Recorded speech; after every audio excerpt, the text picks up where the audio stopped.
حضور نے فرمایا جو فرض نماز کے بعد دعا مانگے اللہ اس کی قبول کر لیتا ہے۔ نبی پاک صلی اللہ تعالی علیہ وسلم نے فرمایا اللہ مسافر کی دعا قبول فرماتا ہے۔ حضور نے فرمایا اللہ مظلوم کی دعا قبول فرماتا ہے۔ حضور نے فرمایا بیمار سے دعا کراؤ اللہ اس کی دعا قبول فرماتا ہے۔ میرے نبی پاک نے فرمایا ماں باپ جب بھی اولاد کے لیے ہاتھ اٹھائیں، ویسے تے بلے شاہ تو آسمانی اڑ دیا ہی پھڑ دیں، جڑا گھر بیٹھا انہوں پڑھیا ہی نہیں۔ حضور فرمانے لگے ماں باپ جب بھی اولاد کے لیے دعا فرمائیں اللہ ان کی دعا کو قبول کرتا ہے۔ آپ اپنا تعلق بنائیں، دعا کے ساتھ، عبادت کے ساتھ، مصلی کے ساتھ رشتہ بنائیں، استغفار پڑھیں۔ صلاح الدین ایوبی صلیبی جنگوں میں تھے، رات کو مسجد اقصی میں نماز پڑھی تو پریشان تھے۔ ایک بزرگ سے ملاقات ہوئی تو وہ کہنے لگے کہ آپ بڑے پریشان ہیں۔ کہنے لگے حضور پریشان اس لیے ہوں کہ پہلے ہی مسلمان کمزور ہے، اب میں نے سنا ہے دشمن کا ایک بحری بیڑا وہ جنگی سامان سے بھرا ہوا آ رہا ہے، تو اب ان کے پاس اور تلواریں اور نیزے آ جائیں گے، مسلمانوں کے پاس پہلے ہی وسائل کی کمی ہے، پریشان ہو کس طرح کر کے مقابلہ کریں گے۔ یہ بات کہتے ہی صلاح الدین ایوبی نے بزرگوں سے کہا حضور آپ بھی دعا کرنا، دعا کی بڑی طاقت ہے۔ میرے نبی پاک نے فرمایا دعا مومن کا ہتھیار ہے، دعا مومن کا۔ حضور نے فرمایا تقدیر کو سوائے دعا کے کوئی چیز نہیں بدل سکتی، دعا مومن کا ہتھیار ہے، یہ کافر کے پاس کوئی نہیں، یہ ہتھیار ہے مومن کا۔ اللہ کرے آپ کو سمجھ آئے، پھر سنیں کئی بار کہہ چکا ہوں یہ ہتھیار ہے۔ کافر کے مقابلے میں جو تیرے پاس سب سے بڑا ہتھیار ہے وہ دعا ہے۔ دعائیں کرانی چھوڑ دی، کرنی چھوڑ دی، لینی چھوڑ دی۔ حضرت سیدنا انس بن مالک رضی اللہ تعالیٰ عنہ فرمایا کرتے تھے میں نے وہ رنگ دیکھا ہے جب حضور دعا مانگتے تھے اور حضور کی مقدس آنکھوں میں آنسو بھی ساتھ ہی بہا کرتے تھے، میں نے وہ انداز دیکھا۔ تو صلاح الدین ایوبی بزرگ سے کہنے لگے آپ بھی دعا کیجیے، اور خود رونے لگے اور سر سجدے میں رکھ کے رونے لگے، اور عشاء سے لے کر فجر تک روئے، خوب روئے۔ صبح وہ بزرگ آئے تو صلاح الدین ایوبی کا خوبصورت اور ہنستا ہوا چہرہ دیکھا، کہنے لگے آپ بڑے خوش ہیں، رات تو میں نے بڑے روتے ہوئے دیکھا تھا۔ تو کہنے لگے حضور وہ جو بحری بیڑا آ رہا تھا نا وہ پانی میں ڈوب گیا ہے، اب وہ نہیں آ رہا، ابھی خبر آئی ہے تو میں بڑا خوش ہوں۔ بزرگ کہنے لگے اٹھ سینے سے لگ، اور سن ایک بات، وہ بحری بیڑا پانی میں نہیں ڈوبا، وہ تیرے آنسوؤں میں ڈوب گیا ہے۔ وہ جو تو رات رویا ہے نا رب کریم کی بارگاہ میں تو وہ ڈوب گیا ہے۔ بھائی اپنا مصلی کا، عبادت کا، وظائف کا، اللہ کا سلسلہ اس کو مضبوط کرے، اپنی دعاؤں کے تعلق کو مضبوط کرے۔ دعائیں بڑے انقلاب برپا کر دیتی ہیں۔ ہم تھوڑے نا جب سے خشک ہوئے ہیں نا، خشک، اور میری تو جماعت ہی صوفیاء کی جماعت تھی، ہم تو داتا علی اجمیری کی جماعت سے، ہم تو خواجہ اجمیری کی جماعت سے، ہم تو شیخ احمد فاروق سرہندی کی جماعت سے، ہم تو صوفیاء کی جماعت۔ ہمارے ہاں تسبیحات پڑھ لی جاتی ہیں اگر کبھی موقع ملے، لیکن وہ خاص انہماک، وہ خاص شوق، وہ خاص ذوق اللہ تبارک و تعالیٰ کی عبادت کا۔ ایک ہوتا ہے نماز پڑھنا، ایک ہوتا ہے اہتمام کے ساتھ نماز پڑھنا، یعنی ذرا وقت پہ اٹھنا، ذرا صحیح کر کے وضو کرنا، ذرا شوق سے مصلی بچھانا۔ ایک ہوتا ہے تسبیح پڑھ لینا، اور ایک ہوتا ہے ذرا تھوڑا سا نا شوق کے ساتھ اللہ کو یاد کرنا۔ آپ کبھی جو میں نے آیہ کریمہ پڑھی اس کی آپ شان نزول دیکھیں، نبی کریم صلی اللہ تعالی علیہ وسلم کے نا کچھ صحابہ اللہ کی محبت کے شوق میں حضور کی بارگاہ میں حاضر ہوئے، اور انہوں نے آ کے عرض پتہ کیا کیا، عرض کرنے لگے یا رسول اللہ صلی اللہ تعالی علیہ وسلم سالوں بیت گئے ہیں سجدے کرتے ہوئے، حضور سالوں بیت گئے ہیں تسبیح پڑھتے ہوئے، سالوں بیت گئے کہتے ہوئے کہ سبحان اللہ وہ پاک ہے، ہمیں سالوں بیت گئے یہ کہتے ہوئے کہ اللہ اکبر وہی سب سے بڑا ہے، سالوں بیت گئے کہتے ہوئے کہ الحمدللہ ساری تعریفیں اللہ کے لیے، سالوں بیت گئے اس کی تسبیح کرتے، تحلیل کرتے، تکبیر کہتے، حضور اب نہ ہمارا اپنے رب سے ملنے کو جی چاہتا ہے، کبھی اے حقیقت منتظر نظر آ نہ لباس مجاز میں، لاکھوں سجدے تڑپ رہے ہیں میری جبین نیاز میں۔ اور اقبال کہنے لگے کہ تیرے عشق کی انتہا چاہتا ہوں، تو میری سادگی دیکھ کیا چاہتا ہوں، میرا ذرا سا تو دل ہے مگر شوخ اتنا، میں وہی لن ترانی سنا چاہتا ہوں۔ میرا بھی دل کرتا ہے کہ اللہ میں تجھے کہوں میں تجھے دیکھنا چاہتا ہوں، جس طرح حضرت موسیٰ کلیم علیہ السلام نے کہا تھا، اور تو مجھے کہے کہ لن ترانی تو نہیں دیکھ سکتا، ذرا سا تو دل ہے مگر شوخ اتنا، میں بھی وہی لن ترانی سنا چاہتا ہوں۔ پھر کہنے لگے بھری بزم میں راز کی بات کہہ دی، بڑا بے ادب ہوں سزا چاہتا ہوں۔ دیکھو سب لوگوں کے بیچ ہی میں نے یہ کہہ دیا۔ میرے عزیز صحابہ نا شوق میں، کتنے سارے لوگ ہیں آپ، کتنی ماشاءاللہ بڑی تعداد میں آپ آئے، ہم بھی کبھی اس شوق میں گئے ہیں کہ ہمارے رب کو دیکھنے کو دل چاہتا ہے، ہمارا جی چاہے وہ کبھی ہمیں ملے، ہم کبھی اس کی زیارت کریں، اس کی بارگاہ کرم میں ہم حاضر ہوں۔ صحابہ نے عرض کیا یا رسول اللہ صلی اللہ تعالی وسلم ہمارا رب کہاں ہے؟ ہمارا نا اپنے رب کو دیکھنے کو جی چاہتا ہے۔ جب صحابہ نے یہ عرض کیا تو اللہ نے قرآن مجید نازل کیا، فرمایا وَإِذَا سَأَلَكَ عِبَادِي أَنِّي فَإِنِّي قَرِيبٌ، محبوب جب میرے بندے آپ کی بارگاہ میں آ کے میرے بارے میں پوچھے نا تو ان سے کہہ دینا میں ان کے قریب ہی ہوں، قریب ہی ہوں۔ دلیل کیا ہے؟ آئی اذا دان، یہ جب بھی مجھ سے دعا مانگیں گے میں ان کی دعاؤں کو قبول فرماؤں گا، میں ان کے قریب ہوں، میں ان کے قریب ہوں۔ یہ جب بھی دعا مانگیں گے نا میں قبول کروں گا، میں ان کے قریب ہوں۔ اللہ تبارک و تعالیٰ کے بندے اللہ سے محبت کرتے، رب کی بارگاہ میں جھکتے، اس کو اپنے دکھ سناتے، اس کے پیارے محبوب صلی اللہ تعالیٰ علیہ وسلم کا وسیلہ لے کے اس کے حضور حاضر ہو جاتے، پیشانیاں سجدوں سے روشن ہوتی۔ ہم نہ ہر چیز کے لیے وقت نکالتے ہیں، ہر چیز کے لیے، لیکن عبادت کے لیے وقت نہیں نکالتے۔ ہر شے آباد ہے، ہر شے، ہماری فیس بک بھی آباد ہے، واٹس ایپ بھی آباد ہے، ہمارے ٹویٹر بھی آباد ہیں، ہماری ہر چیز آباد ہے۔ سب سے کم آباد ہمارا مصلی رہ گیا ہے، سب سے کم۔ وہ لوگ اب ڈھونڈنے سے ملتے ہیں جن کی بغل میں مصلی ہوتا تھا۔ میرے بھائی آپ کتنا کو دنیا کے پیچھے بھاگو گے تھکا دے گی، کتنا دولت کے پیچھے بھاگو گے تھکا دے گی۔ آپ جب اپنی زندگی میں جمع تفریق کرو گے نا تو مرتے وقت احساس ہوگا کہ سارا کچھ تو لوگوں کے لیے کیا، اپنے لیے تو کر ہی کچھ نہیں سکے۔ اور ہم عبادت کے معاملے میں بہانے بازی بھی کرتے ہیں، ہم کہتے ہیں اوہو رزق کمانا بھی تو عبادت ہی ہے نا، تو میں حلال روزی کے لیے جا رہا ہوں، یہ بھی تو عبادت ہے نا۔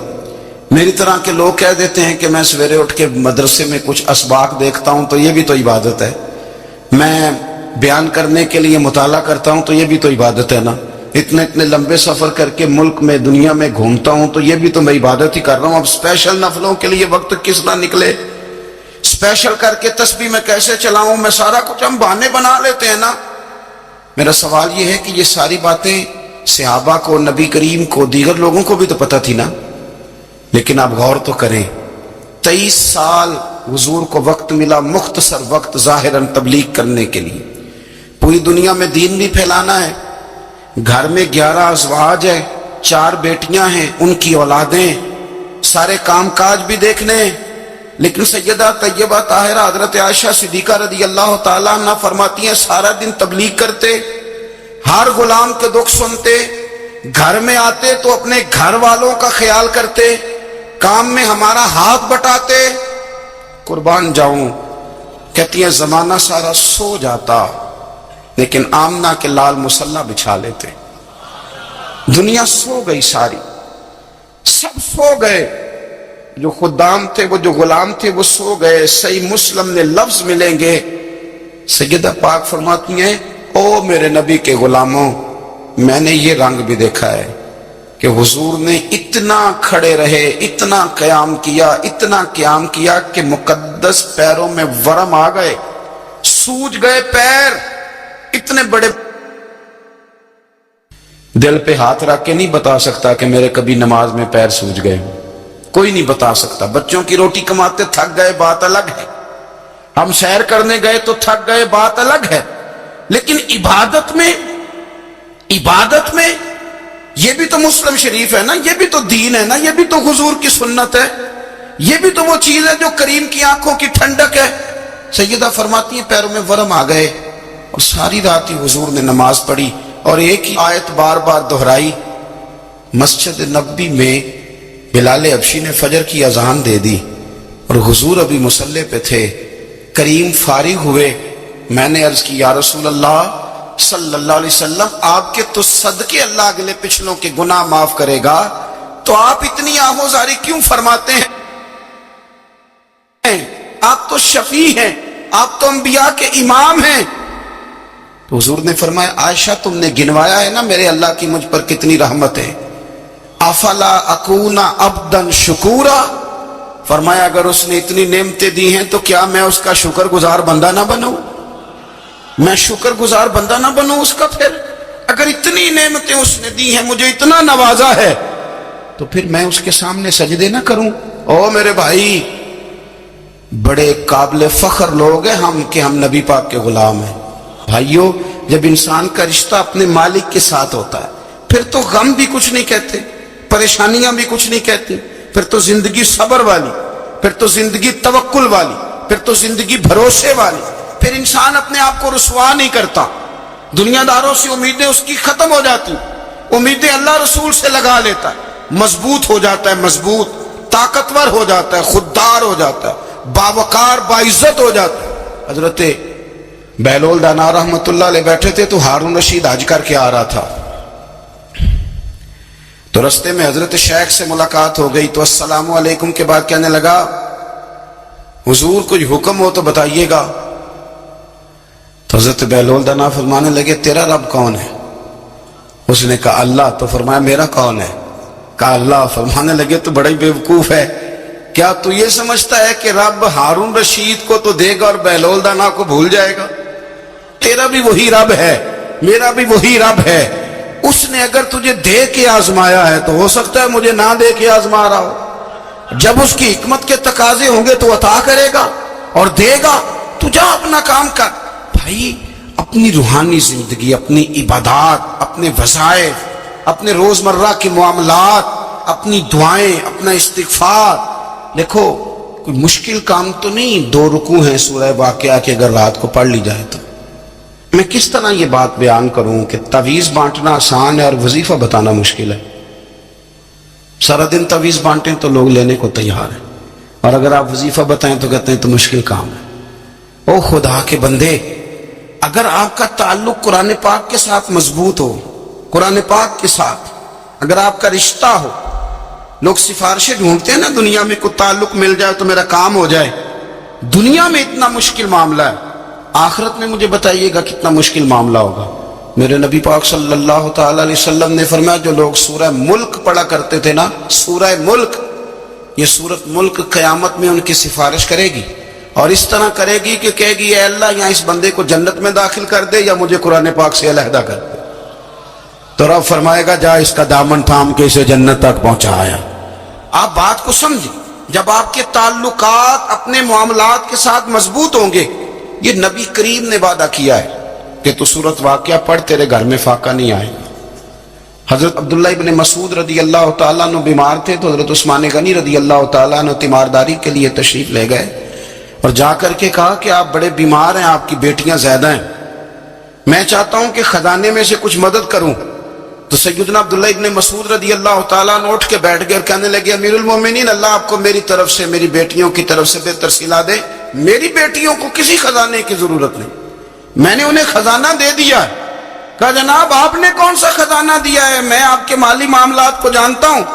تو فرمانے لگے امیر المومنین، میرے نبی کریم نے فرمایا ہے جو سورت واقعہ پڑھے اسے کبھی فاقہ نہیں آتا، میں نے بیٹیوں کو یاد کرا دی ہے، یہ خزانہ میں نے انہیں دے دیا ہے، وہ سارے والدین سنیں جو بیٹیوں کے لیے پریشان رہتے ہیں۔ حضرت عبداللہ ابن مسعود نصیحت کر رہے ہیں، فرمانے لگے میں نے سورۃ واقعہ یاد بھی کرا دی ہے، پڑھنے کی عادت بھی ڈال دی ہے۔ حضور نے فرمایا ہے جو سورۃ واقعہ پڑھے اسے فاقہ نہیں آتا۔ کہنے لگے چاند تو اپنی جگہ چھوڑ سکتا ہے، سورج گر سکتا ہے، تارے ٹوٹ سکتے ہیں، پر مدینے والے رسول کی بات غلط نہیں ہو سکتی۔ حضور نے فرمایا فاقہ نہیں آئے گا تو انشاءاللہ کبھی بھی نہیں آئے گا۔ کرنے کا کام یہ ہے کہ ہم اپنے معاملات، اپنی عبادات، اپنی دعائیں کبھی 10 منٹ عادت ہو جائے نا دعا مانگنے کی علیحدہ سے رات کو۔ بھائیو آپ خیال رکھیں گے، غور کریں گے، حضرت عبداللہ ابن عمر رضی اللہ تعالیٰ عنہ کے بارے میں پوچھا تو سیدہ فرماتی ہیں کہ نبی کریم صلی اللہ تعالیٰ علیہ وسلم نہ زیر لب مسکرائے اور فرمائے حفصہ تیرا بھائی ہے تو اچھا، لیکن میں نے سنا ہے کہ عشاء کی نماز پڑھتا ہے تو فجر تک سویا ہی رہتا ہے۔ او نوجوانوں، 10 بجے تک سونے کی بات نہیں ہوئی، 9 بجے تک سونے کی بات نہیں ہوئی، 11 بجے اٹھنے کی بات نہیں۔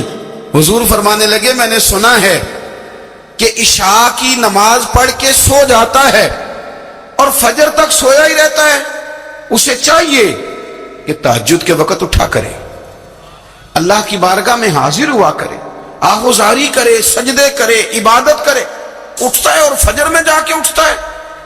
حضرت جناب حفصہ رضی اللہ تعالیٰ عنہ کہتی ہے میں نے جناب عبداللہ ابن عمر کو پیغام دیا اور میں نے کہا میرے جوان بھائی سن، نبی پاک نے فرمایا ہے تو اچھا پر تہجد میں نہیں اٹھتا، نفل نہیں پڑھتا۔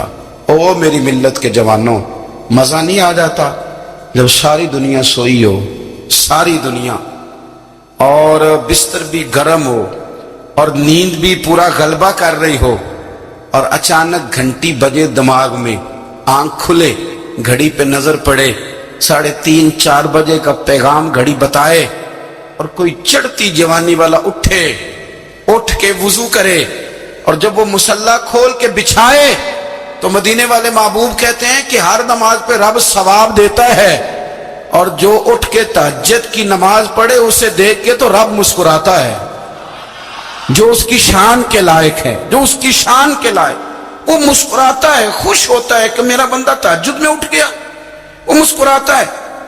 کاش ہماری صبحیں کبھی اپنے مالک کے نام ہو جائیں، کاش کے صبح۔ حضرت ابو الحسن رحمۃ اللہ تعالی علیہ حضرت معاذ ابن جبل رضی اللہ تعالیٰ عنہ کے پاس بیٹھا کرتے تھے، فرماتے ہیں ان سے جو پیار بڑھا تو پھر میرا مصلی سے بھی بڑھ گیا۔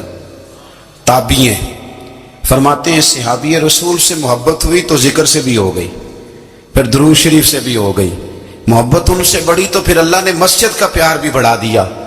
آپ فرماتے ہیں کہ میری ہر وقت طبیعت چاہتی تھی کہ بس اللہ اللہ کروں، بس اللہ اللہ کروں، بس نہ میں ذرا تھوڑی جان چھڑاؤں لوگوں سے، کو 10 منٹ ملے تو میں کو 4 نفل پڑھ لوں، میں تھوڑا سا نہ بچوں لوگوں سے، اور مجھے تسبیح ملے تو میں نہ کچھ 400-500 دفعہ استغفار پڑھوں، سبحان اللہ، الحمدللہ، اللہ اکبر، لا حول ولا قوت الا باللہ، میں نہ تسبیحات پڑھوں۔ فرماتے ہیں کہ بچے تھے گھر میں 6-7، غربت تھی، کام ملتا کوئی نہیں تھا، اور میں کام چور نہیں تھا، کام ڈھونڈتا تھا، پر اللہ کی قدرت کے کام نہیں ملتا تھا۔ فرماتے ہیں کہ میں نے ایک دن اپنی اہلیہ سے کہا کہ آج میں پھر جاتا ہوں کام ڈھونڈنے، تو میری بیوی بڑی فرما بردار تھی، پر اس دن نہ غربت کے ہاتھوں تنگ آ کے کہنے لگی آج نانا کوئی تو چیز لے کے آیا، تو مجھ سے بچوں کی بھوک نہیں دیکھی جاتی، یہ سب روگاں دا روگ محمد جس دا نام غریبی، کنڈ بلا کے لنگ جاندے نہیں دوست یار قریبی، آج نہ کچھ لے کے آیا تو میں بچے لے کے چلی جاؤں گی۔ شیخ فرماتے ہیں کہ میں بڑا پریشان گھر سے نکلا، پر میں نے صبح سے لے کے زور تک کام ڈھونڈا، کام ملا کوئی نہیں، تو میرے دل میں خیال آیا چلو کام نہیں ملتا تو اللہ اللہ تو کرے نا، چلو بندوں کی مزدوری نہیں ملتی تو رب کریم کی عبادت ہی کرتے ہیں۔ فرماتے ہیں کہ میں نے نا فرات کے پانی سے وضو کیا، نہر کے، شدید دھوپ تھی، ساتھ ریت تھی اور ریت تپ رہی تھی، میں نے اپنا رومال وہیں مصلی کے طور پر بچھا لیا، اور فرماتے ہیں کہ زور سے لے کر عصر تک نماز پڑھی، دھوپ بھی پورے زور پہ، پر میرے سجدے کا ذوق بھی پورے زور پہ۔ فرماتے ہیں سورج بھی چمک رہا ہے اور رب کی عبادت کا ذوق بھی پورے زور پہ، میں سجدہ کروں تو پھر میرا اٹھانے کو جی نہ چاہے۔ میرے استاد لکھا کرتے تھے، یہ ان کا شعر ہے، وہ کہا کرتے تھے مجھے سوز دے، مجھے ساز دے، اور مجھے نیم شب کا نیاز دے، دم سجدہ خود کو میں توڑ دوں، مجھے ایسا ذوق نماز دے۔ اور میں تیری بہار کا پھول ہوں، میں کھلا بھی ہوں تو تیرے لیے، مجھے میری شاخ سے توڑ لے، مجھے اپنی زلف کا ناز دے۔ بھائی فرماتے ہیں کہ عصر تک میں نے نفل پڑھے، دل ڈھلنے لگا، عصر کی نماز پڑھی اور میں وہاں سے چلا۔ اب میں جب نکلنے لگا تو دل میں خیال آیا کہ چھوٹی چھوٹی دیواریں ہیں گھر کی، بغیر کچھ لیے جاؤں گا تو بیوی دور سے دیکھے گی تو شور کرے گی کہ پھر خالی ہاتھ آ گیا ہے۔ کہتے میں نے اپنی اسی رومال میں جس پہ میں نے نماز پڑھی تھی نا، رومال میں کیا عقیدے پنجابی جسافہ کہتے ہیں، اسی میں نا میں نے کچھ ریت بھر لی کہ وہ دور سے دیکھے گی تو سمجھے گی کچھ لے کے آیا ہے، چلو جا کے اسے بتا دوں گا کہ آج پھر مزدوری نہیں ملی۔ کہتے ہیں وہ ریت لے کر جب میں گھر میں گیا تو پہلے بیوی دروازے پہ کھڑی ہوتی تھی، پوچھتی تھی خالی ہاتھ آ گئے ہو؟ آج میں نے دیکھا تو ہے ہی کوئی نہیں۔ فرماتے ہیں میں اندر داخل ہوا، سلام لیے، کونے میں نے وہ رومال رکھ دیا اور میں نے آواز دی کہ بھلی مانس کہاں ہو؟ تو وہ کہنے لگی آپ منہ ہاتھ دھو لیں، میں روٹی لے کے آئی ہوں۔ میں نے کہا روٹی کہاں سے آ گئی؟ یہاں تو کئی دنوں کے فاقے ہیں، تو کئی دنوں کی غربت ہے، یہاں تو اس گھر میں تو فقیری ہے۔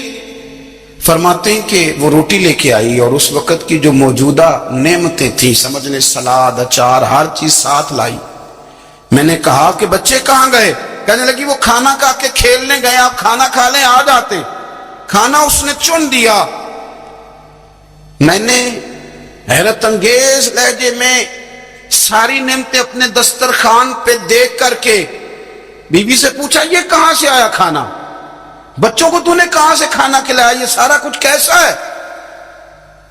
تو کہنے لگی پتہ نہیں آج آپ کس کریم کی مزدوری کرنے چلے گئے تھے، پتہ نہیں کس کریم کی، میرے گھر میں تو اتنی نعمتیں آئی ہیں کہ مجھ سے سنبھالی نہیں جا رہی، اتنا اناج ہے، اتنا گندم ہے، کس کریم کے دروازے آج چلے گئے تھے؟